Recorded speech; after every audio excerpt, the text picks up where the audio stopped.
Bonjour à tous. Alors, on va travailler sur la symétrie. Donc, avant de vous proposer des activités, on va faire quelques petits rappels qui étaient dans la leçon. Donc, la symétrie, c'est quand on va créer l'image d'une figure par rapport à une droite. Et on parle d'image parce qu'en effet, c'est un peu comme si on mettait un petit miroir. Alors, si on place un petit miroir, on va exactement obtenir ce qu'on appelle le symétrique de la figure. Voilà, donc la symétrie, c'est bien une image comme on a vu avec le petit miroir, ou alors on pourrait parler aussi d'un retournement. Voilà, si je mets la figure et que je la retourne, on obtient aussi une image symétrique.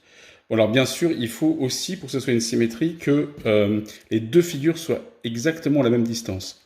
Là, on a une symétrie. Si notre image se trouvait par ici, on n'aurait plus de symétrie.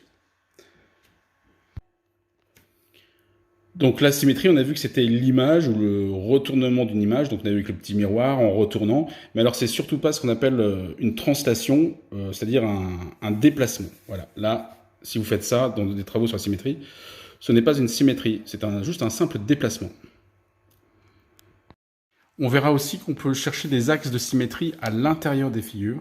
Donc là, par exemple, on a un hexagone. Donc on pourrait chercher, on voit que on reproduit exactement la figure, l'image de la moitié de la figure. Donc on a ici un axe de symétrie.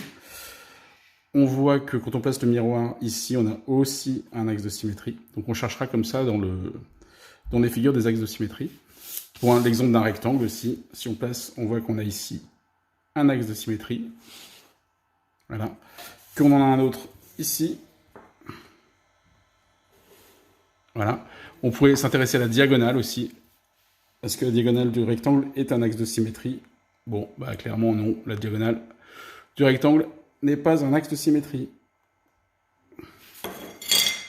Donc voici les axes de symétrie d'un rectangle. Et puis les axes de symétrie de notre hexagone. Alors, pour les exercices sur la symétrie, vous allez avoir besoin d'une équerre. Voilà, donc si vous n'avez pas d'équerre, c'est très simple. Vous pouvez en fabriquer une avec une feuille de papier. Donc vous la pliez n'importe comment. Vous faites un grand pli. Voilà. Et après, vous allez la replier en deux en superposant le pli en fait sur lui-même. Vous faites bien attention que les plis soient bien l'un sur l'autre. Hop. Voilà, et vous avez une équerre. D'ailleurs, on peut comparer les deux angles droits. Celui de l'équerre. Voilà, et ce que vous venez de faire en papier. Donc ça vous fait une équerre. Vous voyez, c'est vraiment exactement la même chose. Si vous n'avez pas d'équerre, vous pouvez aussi utiliser un CD. Voilà, c'est quelque chose qui servait il y a longtemps à écouter de la musique. Vous en avez peut-être encore dans votre maison. Donc c'est pratique parce que c'est en plastique, c'est transparent. Et vous avez aussi des angles droits comme sur une équerre.